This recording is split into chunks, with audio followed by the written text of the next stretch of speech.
Selamat pagi Bapak Ibu Saudara yang kekasih dalam Tuhan. Selamat berbakti dan selamat mendengarkan firman Tuhan. Haleluya. Kemerdekaan Kristen yang sejati. Ya. Kita akan baca bersama dalam Yohanes 8 ayat 36, kita sama-sama berdiri. Jadi apabila anak itu memerdekakan kamu, kamu pun benar-benar merdeka. Amin. Silakan duduk. Berbahagialah setiap orang yang telah membaca, mendengar dan melakukan firman Tuhan. Tuhan Yesus memberkati. Ya. Apabila anak itu memerdekakan kamu, siapa anak? Anak itu yang dimaksud adalah Tuhan Yesus, putra. Apabila Tuhan Yesus memerdekakan kamu, kamu benar-benar merdeka. Jadi saudaraku, kemerdekaan Kristen yang sejati, ketika seorang benar-benar mengalami kemerdekaan atau kebebasan yang dikerjakan oleh Tuhan Yesus. Nah, kemerdekaan, saudaraku, kemerdekaan yang sesungguhnya adalah kemerdekaan dari perbudakan dosa. Ini penting saudaraku. Ya, kalau di dunia ini pada setelah perang dunia kedua atau perang dunia itu juga dimulai dan memicu upaya-upaya kemerdekaan dari bangsa-bangsa di dunia dari perbudakan negara lain, penjajahan negara lain. Ya, beberapa contoh negara yang mengalami pergolakan lalu kemerdekaan di sekitar tahun di mana Indonesia merdeka itu banyak saudaraku ya. Indonesia, lalu Filipina, beberapa negara Asia Tenggara, lalu Afrika. Ya. Amerika Latin, perjuangannya adalah kemerdekaan benar-benar dari perbudakan, tapi bukan perbudakan dosa. Ya. Perbudakan dalam arti yang sesungguhnya. Ya, mereka orang-orang yang tidak mampu, orang-orang miskin, mereka diperbudak oleh para majikan-majikan. Nah, saudara-saudaraku, itu bagian lain dari kemerdekaan yang Tuhan janjikan. Tetapi yang terutama adalah Yesus Tuhan kita memerdekakan kita semua dari perbudakan dosa, dari kuasa dosa. Dan inilah yang Tuhan Yesus kerjakan di atas salib. Yaitu dia mati bagi kita supaya kita bebas, supaya kita merdeka dan tidak lagi berada dalam ikatan dosa, tidak lagi berada dalam belenggu dosa, tidak lagi diperbudak oleh dosa. Yesus mengerjakan semua itu untuk saudara dan saya. Dia kerjakan karena dia mengasihi kita semua, lalu diberikan kemerdekaan itu, kebebasan itu secara cuma-cuma. Cuma-cuma itu gratis. Ya. Gratis itu artinya apa saudaraku? Tidak usah membayar. Inilah yang namanya anugerah. Kita terima saja, kita tidak usah membayarnya. Jadi saudaraku, adalah salah kalau orang menganggap sesuatu yang gratis itu murah. Saya punya barang yang gratis dan saya tahu itu mahal, saudaraku. Mungkin saudara juga punya gitu, yang kita nggak bisa beli ternyata kita diberi oleh teman, oleh orang lain cuma-cuma. Lalu saudara bagaimana? Sia-siakan barang itu? Tidak, kita hargai. Saya aja nggak bisa beli, ya. Saya aja nggak bisa beli, orang kasih. Saya akan hargai itu. Nah begitu juga saudaraku, yang kita terima dari Tuhan kita nggak bisa perjuangkan sendiri, kita nggak bisa dapat. Berapapun harganya kita nggak bisa bayar. Keselamatan, anugerah, berapapun harganya kita nggak bisa bayar. Tapi Tuhan berikan pada kita cuma-cuma. Ya, kita terima. Yang harus kita ketahui adalah yang gratis itu tidak selalu murah. Ya, tapi pagi ini kita mau belajar menghargai pemberian. Karena pemberian itu kadang-kadang mahal. Kadang-kadang kita sendiri nggak bisa beli. Atau yang gratis itu memang tidak terukur nilainya. Anugerah. Nah, saudaraku, dalam Roma pasal 8, Rasul Paulus memberitahu kita tentang yang Tuhan Yesus kerjakan untuk memerdekakan kita sehingga kita tidak lagi dibelenggu, kita tidak lagi diperbudak oleh berbagai hal yang selama ini mengikat dan membelenggu kita. Ingat, Tuhan Yesus memerdekakan kita, membebaskan kita semua dari berbagai hal yang selama ini mengikat kita, membelenggu kita. Bahkan setelah kita menjadi orang Kristen sekalipun, masih ada hal-hal yang membelenggu kita. Masih ada hal-hal yang mengikat kita. Disadari atau juga tidak disadari, ternyata setelah sekian lama kita percaya Tuhan,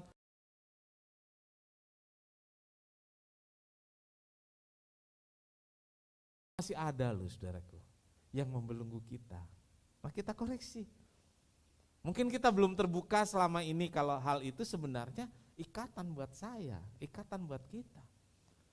Dan hari ini atau dalam bulan ini saudaraku kita mau belajar melepaskan ikatan-ikatan itu. Sehingga kita benar-benar menjadi orang Kristen yang mengalami kemerdekaan yang sejati. Ya. Nah, hari ini saudaraku kita mulai dengan kemerdekaan dari hukuman. Dalam Roma pasal 8 ayat 1. Ya, Roma 8 ayat 1, saudaraku, saya akan bacakan. Demikianlah sekarang tidak ada hukuman bagi orang yang ada di dalam Kristus Yesus.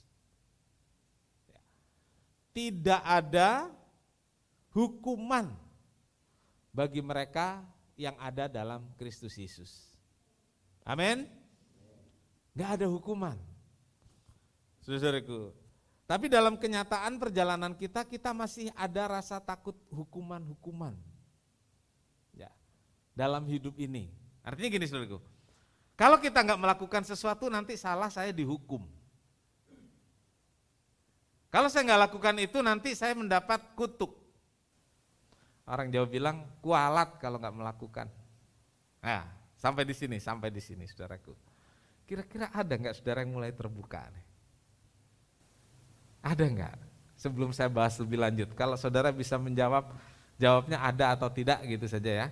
Itu nanti akan memudahkan kita memahami. Pertanyaannya, setelah mendengar sepotong uraian ini, setelah kita jadi orang Kristen sekian lama, masih ada nggak rasa takut hukuman? Ada atau tidak? Coba yang masih merasa ada, angkat tangan. Ada ya? Ada ya? Jadi belum mengalami kemerdekaan yang sejati. Saya senang. Itu ada di hati saudara kan? Dan itu akan membelenggu saudara selama ini. Jangan saudara pikir saya imannya masih kecil, yang gak angkat tangan tadi imannya gede. Mungkin. Tapi saya senang saudara mengakui itu. Karena saudara akan menerima kebebasan yang sejati benar-benar. Amin. Kita akan mengalami itu. Haleluya, puji nama Tuhan. Saudaraku, kemerdekaan atau kebebasan yang Tuhan berikan kepada orang percaya adalah kebebasan yang sesungguhnya. Kita dibebaskan. Paulus mengatakan gak ada lagi hukuman bagi orang-orang yang berada dalam Kristus. Tetapi dalam kenyataannya saudaraku kan begitu banyak orang percaya yang masih dihantui, kalimatnya ini saudaraku, yang masih dihantui perasaan takut akan hukuman, yang ditakutinya sejak sebelum percaya Tuhan. Artinya gini saudaraku, dulu sebelum kita percaya Tuhan kita takut beberapa hal. Artinya kalau kita nggak lakukan salah, Gitu. Kalau nggak dilakukan nanti saya tadi kena kutuk, kita kualat gitu. Oke. Karena itu belum percaya Tuhan dulu kan? Dulu belum percaya Tuhan dulu gitu. Terus sekarang sudah percaya Tuhan, apakah itu masih ada? Ternyata saudaraku masih, beberapa masih. Ternyata beberapa masih ada. Lalu buat apa kita percaya Tuhan kalau itu tidak hilang? Artinya gini saudaraku, karena kita percaya Tuhan, hal-hal itu harusnya sudah hilang. Kenapa belum hilang? Pertama mungkin karena kita belum paham, ya, kita belum mengerti, belum ada yang kasih tahu saya, atau belum bertumbuh. Nah, saudaraku, itu sebabnya kita beribadah. Itu sebabnya kita ke gereja, itu sebabnya kita baca firman. Supaya bertumbuh, supaya ngerti. Dan hidup tidak lagi dihantui perasaan takut dihukum. Karena kita bilang, tidak ada lagi hukuman bagi mereka yang percaya Kristus. Kita belajar bahwa firman Tuhan mengatakan bahwa kita benar-benar telah dibebaskan dari hukuman. Ya, sebagai manusia berdosa kita ini takut hukuman, semua takut hukuman mati, hukuman kekal, kematian di neraka. Tetapi Alkitab memberitahu kematian Yesus Kristus membebaskan kita, memerdekakan kita. Artinya kita punya harapan baru dalam Yesus. Kita punya kemenangan di dalam Kristus. Dan tanpa Yesus kita semua nggak memiliki harapan. Tanpa Yesus kita nggak akan lolos dari hukuman. Tanpa Yesus hidup kita akan sia-sia. Nah, saudaraku, di bagian pertama dari kemerdekaan dari hukuman ini, bebas dari hukuman kekal. Ini yang penting saudaraku. Ya. Bahwa kita percaya Tuhan, kita semua bebas atau dimerdekakan dari hukuman kekal. Ya. Saya bayangkan Barnabas yang harusnya dihukum mati, saudaraku. Lalu orang-orang teriak, bebaskan Barnabas, bebaskan Barnabas. Lalu Barabas ya, bebaskan Barabas, bebaskan Barabas. Dan Barabas katanya itu lari keliling kota, teriak-teriak, saya bebas, saya bebas. Senang banget, kenapa? Karena lolos dari hukuman mati. Roma 3 ayat 23-24, karena semua orang telah berbuat dosa dan telah kehilangan kemuliaan Allah. Dan oleh kasih karunia Allah telah dibenarkan dengan cuma-cuma karena penebusan dalam Kristus Yesus. Perhatikan ini. Semua orang telah berbuat dosa dan telah kehilangan kemuliaan Allah. Lalu upah dosa adalah maut. Nah, udah gak ada harapan lagi saudaraku. Semua berdosa, semua berbuat dosa. Saudara berdosa karena kita, saudara saya juga kan ya. Kita berbuat dosa karena memang kita orang berdosa. Lalu upah dosa itu maut. Lalu kita mau apa lagi? Enggak ada harapan. Tetapi saudara-saudara, Alkitab mengatakan oleh kasih karunia, oleh anugerah kita dibenarkan cuma-cuma karena penebusan Kristus. Tetapi anugerah Allah menyelamatkan kita dari hukuman kekal. Dan saya katakan tadi anugerah itu diberikan cuma-cuma. Ya. Itu sebabnya kita sangat senang dengan lagu sangat besar anugerahnya. Kita hargai dengan mengatakan besar, sangat besar. Enggak terbayarkan oleh apapun. Jadi saudaraku, karena anugerah itulah kita punya harapan baru, punya masa depan yang baru. Amin. Ya, yang kedua saudaraku, bebas dari hukuman adat istiadat. bebas dari hukuman adat istiadat. Mengapa banyak orang Kristen masih terikat pada adat istiadat yang bertentangan dengan firman Tuhan?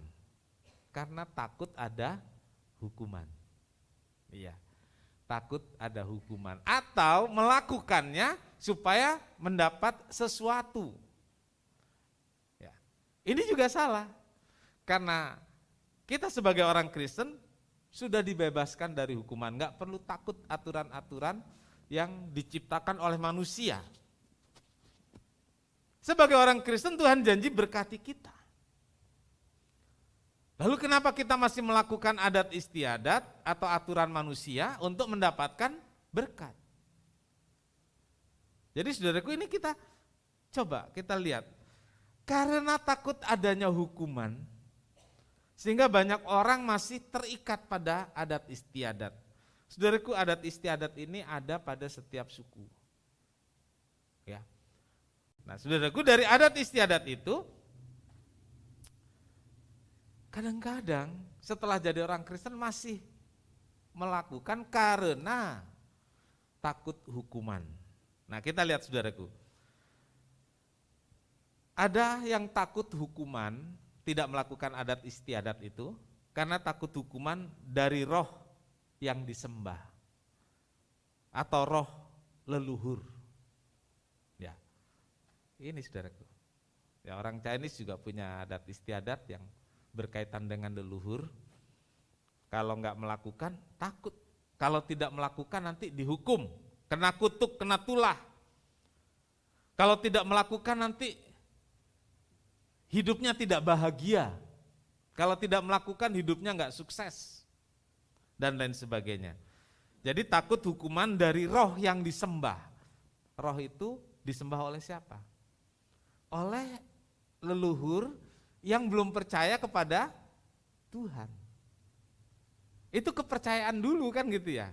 Lalu kita kan sekarang sudah jadi Kristen, nggak ada hubungannya lagi dengan roh-roh itu.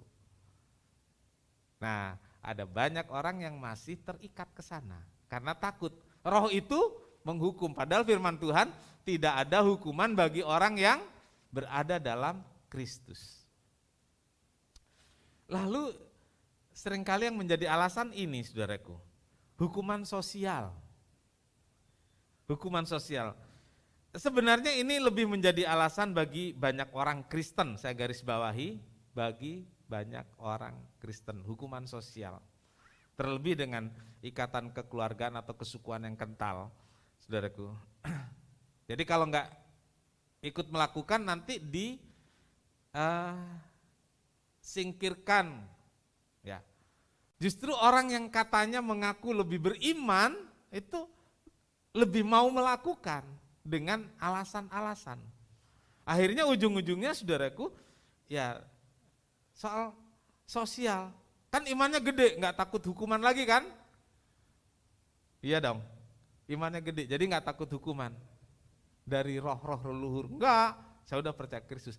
Tapi ini kan untuk pergaulan, ini untuk bermasyarakat. Tetap dilakukan, saudaraku, tetap dilakukan. Nah, banyak orang kita juga di sekitar kita seperti itu. Jadi takut pada hukuman sosial dari keluarga.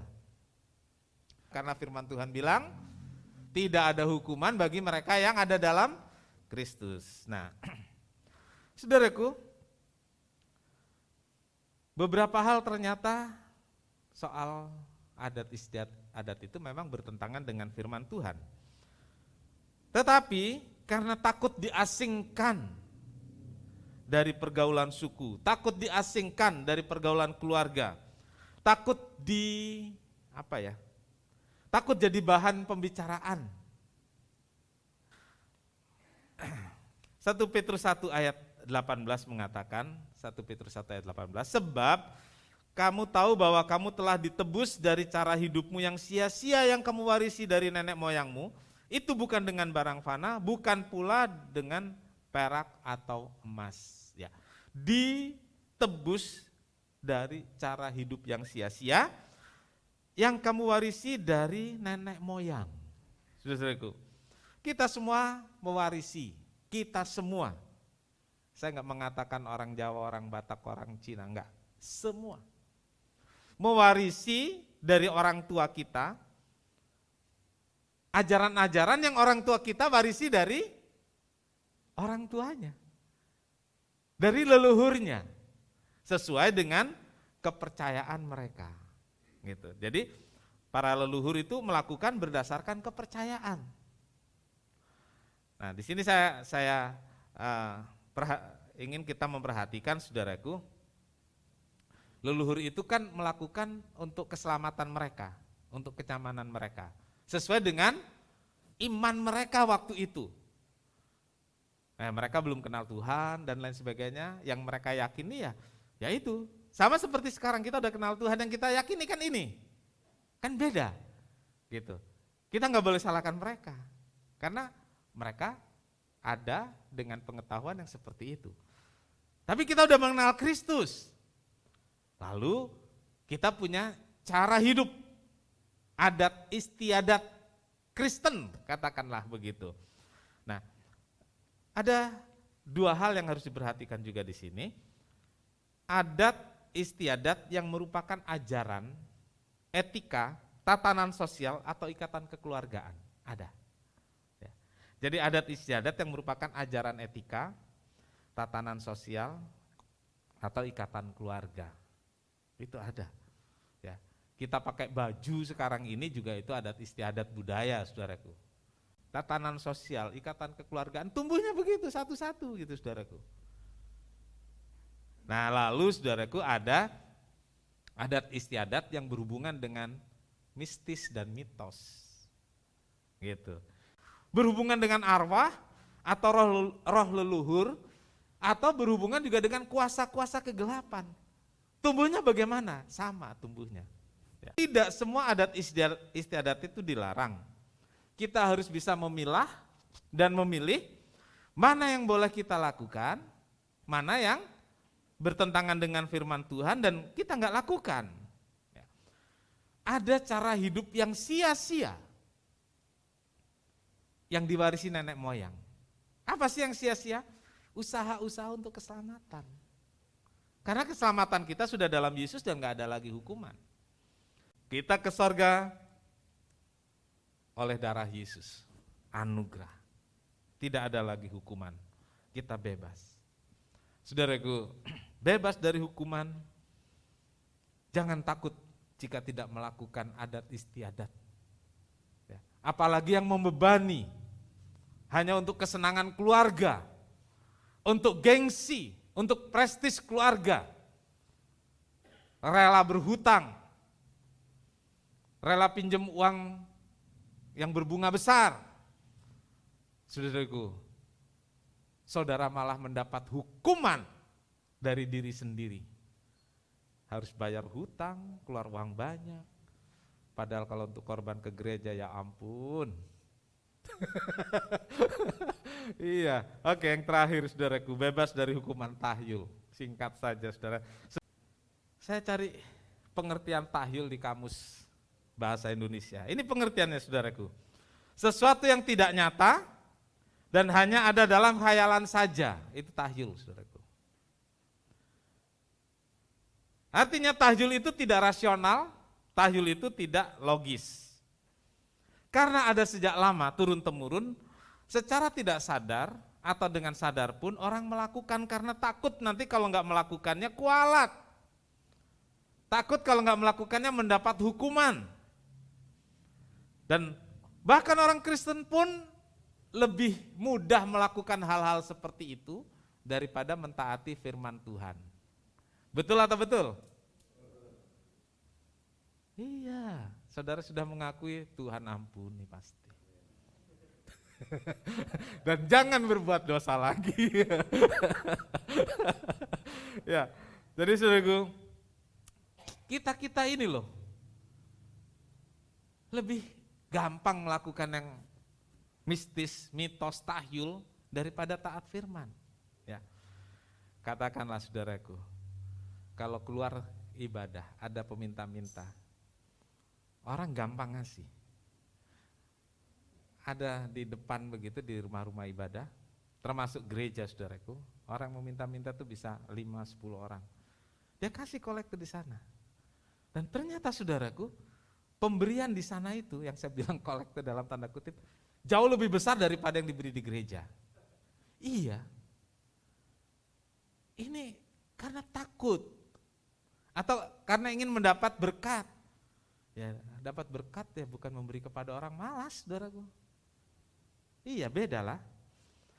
Nah, tahyul itu jika tidak dilakukan, mungkin kita nggak lakukan ya, mungkin orang lain anggap aneh, tidak sopan, atau dianggap sebagai pelanggaran, sebab semua orang melakukannya. Coba kita kasih contoh tahyul apa aja yang umum, sehingga kita tidak melakukan atau melakukan gara-gara takut dihukum. Ada yang hamil di sini? Oh, baru ngelahirin ya. Kalau hamil, pergi-pergi harus bawa apa? Oh, pintar.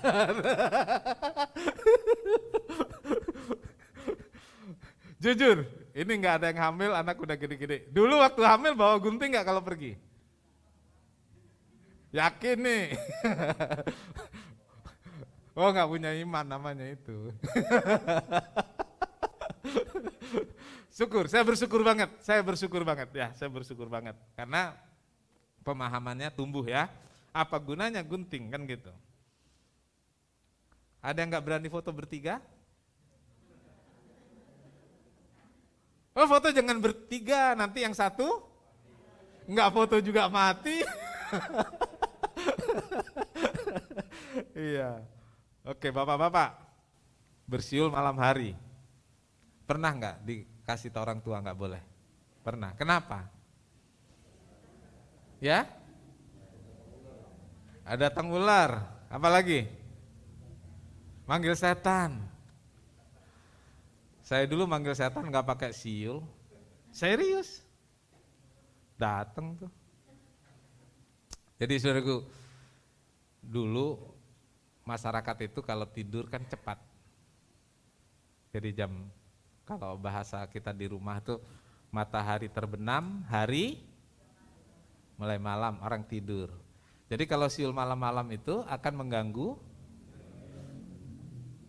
Tapi banyak orang sekarang nggak berani siul karena takut tadi katanya manggil hantu. Saya juga pernah didengar seperti itu. Waktu pacaran ada yang pernah kasih parfum ke pacar? Ketawa. Coba siapa yang pernah kasih parfum ke pacar? Ya? Lot. Ayo ngaku. Nggak ada yang ngaku ya?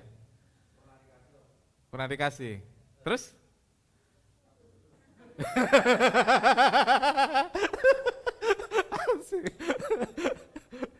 Kalau nggak pernah kasih parfum ke pacar namanya pelit. Karena parfum itu mahal, gitu. Karena parfum mahal. Tapi katanya kalau kasih parfum ke pacar itu cepat putus karena parfum itu baunya sebentar hilang. Ya jangan yang murah kasih. Kenapa langsung begini Jini? Pengen dikasih dia. Iya. Oke. Ada banyak. Kalau orang Chinese itu nggak boleh nusuk makanan pakai sumpit Bu ya. Nggak boleh. Nggak boleh naruh begini juga nggak boleh nusuk makanan pakai sumpit, nggak boleh. Itu nanti memotong rejeki katanya. Memutus rejeki. Ya sumpit bukan buat ditusuk karena ada cara penggunaannya. Kan gitu orang harus belajar untuk menggunakan sumpit dengan baik dan benar. Jadi nggak ada hubungannya dengan rejeki. Tapi orang takut. Oke, ada yang suka duduk di atas bantal? Ya? Bisulan, asik. Ini saudara kalau diajak ngomong yang real gini, oke, saya suka. Nggak berani duduk di atas bantal karena bisulan. Nah sekarang kursi-kursi di sofa kan dikasih itu yang empuk-empuk ya.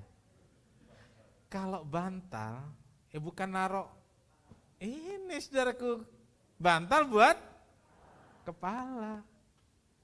Tapi orang dulu pinter ya ngasih taunya ya. Ditakut-takutin. Nah, saudaraku, bahkan seorang hamba Tuhan saya dengar sendiri. Dia lewat kuburan, dia bilang, permisi anak babi mau lewat. Serius, saya ngomong beneran tuh, ada yang ngangguk-ngangguk tuh. Ini Bapak pendeta. Lewat kuburan, permisi anak babi mau lewat. Buset. Terus katanya apa? Ya saya cuma ngomong doang. Tuh imannya kan gede kan? Saya cuma ngomong doang. Apa bedanya dengan ngomong dalam nama Yesus? Kalau memang takut, jangan bilang anak babi mau lewat, merendahkan diri sendiri seperti iya. Bangga dong punya Yesus, amin. Ya dalam nama Yesus. Setannya pergi kok. Kalau dibilang anak babi mau lewat, setannya apa? Mau. Oke, saudaraku. Ada tahyul umum, ada tahyul Kristen. Ya. Ngusir setan pakai itu loh, saudaraku, salib. Pakai minyak urapan itu tahyul Kristen, hati-hati. Salib bukan tidak berkuasa, minyak urapan bukan gak ada gunanya, tapi ada tempatnya. Ya. Bukan asal gunakan. Nah, saudaraku, Alkitab memberitahu kita tidak ada hukuman.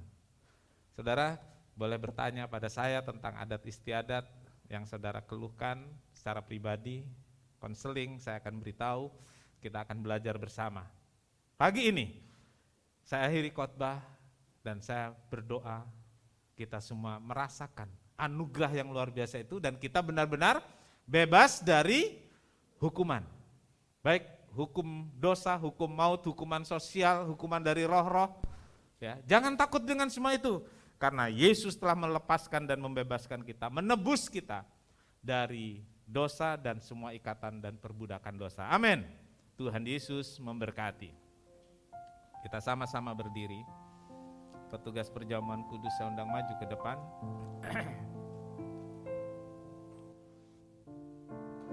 Yes.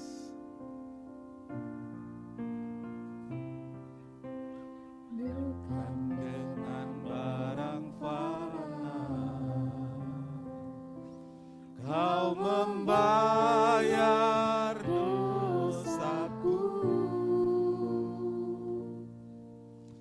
dengan darah yang mahal, tiada noda dan celah, bukan dengan emas perak. Kau menebus diriku, yes, amen. Oleh segenap kasih dan pengorbananmu, ku telah mati dan tinggalkan cara hidupku yang lama, cara hidupku yang lama.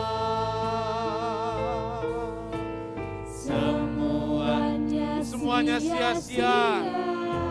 Hidup lama sia-sia, gak ada artinya. Oh, haleluya. Serahkan hidupmu pada Yesus. Letakkan hidupmu pada tangan Tuhan. Pada mezbamu ya Tuhan. Jadilah padaku seperti yang kau ingini. Ku telah mati dan tinggalkan.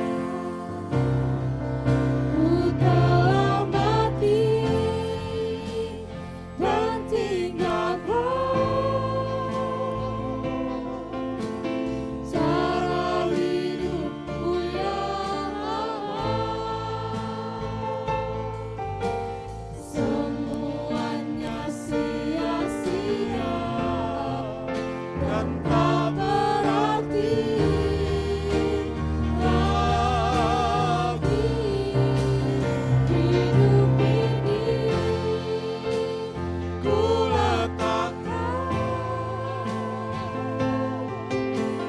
pada mezbah-Mu ya Tuhan. Jadilah padaku seperti yang Kau ingini.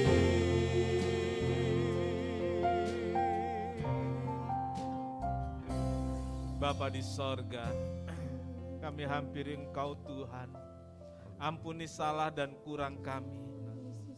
Ketika kami sudah percaya Tuhan, seharusnya kami jadi orang merdeka. Kami orang bebas yang tidak lagi dihantui oleh rasa takut apapun juga.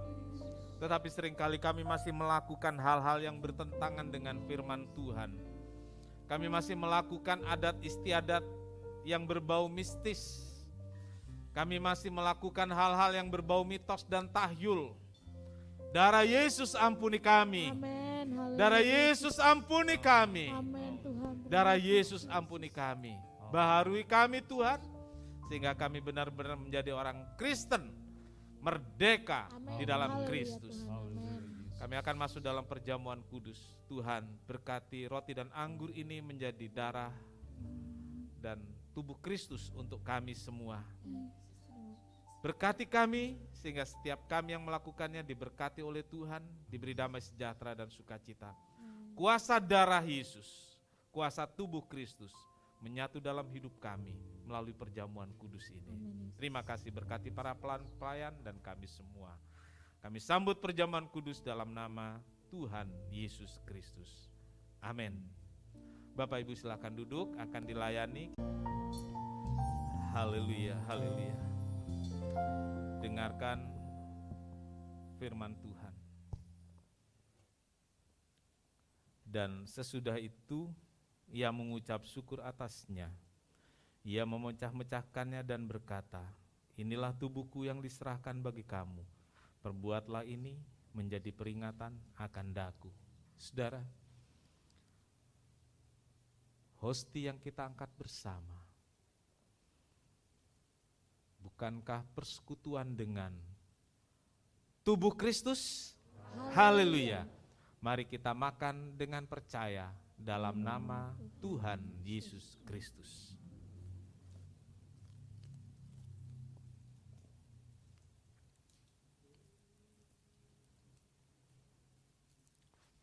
Dari tubuh yang hancur dipecah-pecahkan itu, dari luka-luka pada tubuhnya mengalirlah darah. Itulah darah yang mengampuni dosa kita. Itulah darah yang menyembuhkan penyakit kita. Amin. Haleluya Yesus. Itulah darah yang mengalirkan anugerah yang tiada hentinya dalam hidup kita. Dengarkan firman Tuhan. Cawan ini adalah perjanjian baru yang dimeteraikan oleh darahku. Perbuatlah ini setiap kali kamu meminumnya menjadi peringatan akan daku. Saudara, cawan yang kita angkat bersama, bukankah persekutuan dengan darah Kristus? Haleluya. Minum dengan percaya dalam nama Tuhan Yesus. Haleluya. Terima kasih Tuhan, terima kasih. Amin, amin, haleluya. Kita angkat tangan, kita ucapkan syukur. Sangat besar anugerahnya yang telah ku terima.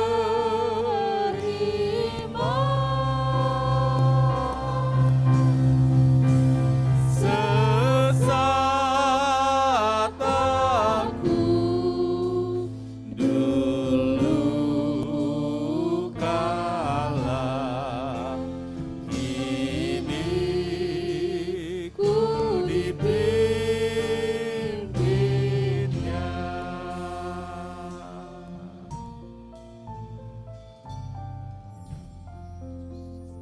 Terima kasih Bapa di sorga buat anugerah yang begitu besar untuk hidup kami semua. Kami benar-benar telah dimerdekakan dari dosa. Amin Yesus. Terima kasih dilepaskan dari hukum dosa dan hukum maut. Tidak ada lagi hukuman bagi kami orang percaya. Terima kasih Tuhan, terima kasih. Memberkati seluruh jemaat. Pagi ini berkatilah para pelayan-pelayan Tuhan. Tuhan lengkapi semakin indah lagi dalam pelayanan dan diberkati rumah tangga dan pekerjaannya. Beri kesehatan kami semua. Terima kasih Tuhan, terima kasih. Bapa dalam sorga, pagi hari ini kami berdoa buat setiap jemaat yang telah memberikan persembahan. Ya benar Tuhan. Baik persembahan itu untuk kas gereja, Ya Yesus. persembahan untuk kesejahteraan hamba Tuhan, persepuluhan yang dikembalikan kepada Tuhan. Tuhan Yesus dari sorga bukakan pintu berkat, limpahi anak-anak-Mu ini dengan berkat-berkat jasmani yang melimpah dan berkat-berkat rohani yang berlimpah. Berkati pekerjaan rumah tangganya, masa depannya, dan berikan kesehatan senantiasa. Haleluya Yesus. Amin. Sehingga setiap anak-anak-Mu semakin mencintai Tuhan. Terima kasih Tuhan, terima kasih. Pimpin kami pulang dengan selamat, sertai dan lindungi kami. Dan biarlah hari ini jadi hari yang penuh sukacita dan bahagia. Baik kami bersama keluarga, rekan, karena Tuhan ada di tengah-tengah kami. Ya benar Yesus. Terima kasih Tuhan, terima kasih. Segala puji bagi Tuhan. Tuhan memberkati engkau dan melindungi engkau. Tuhan menyinari engkau dengan wajahnya dan memberi engkau kasih karunia. Tuhan menghadapkan wajahnya kepadamu dan memberi engkau damai sejahtera. Saudaraku, terimalah berkat dan damai sejahtera dari Allah Bapa, kasih karunia dari Tuhan Yesus, serta persekutuan Roh Kudus serta kita sekarang sampai selamanya. Doa kami alaskan di dalam satu nama, yaitu di dalam nama Tuhan Yesus Kristus Juru Selamat dan Penebus kami berdoa. Bapa kami yang di sorga, dikuduskanlah namamu, datanglah kerajaan-Mu, jadilah kehendak-Mu di bumi seperti di sorga. Berikanlah kami pada hari ini makanan kami yang secukupnya, dan ampunilah kami akan kesalahan kami, seperti kami juga mengampuni orang yang bersalah kepada kami. Dan janganlah membawa kami ke dalam pencobaan, tetapi lepaskanlah kami daripada yang jahat. Karena Engkaulah yang punya kerajaan dan kuasa dan kemuliaan sampai selama-lamanya. Amin. Bapa, terima kasih. Bapa, terima kasih. Bapa di dalam surga, ku beri terima kasih. Amin.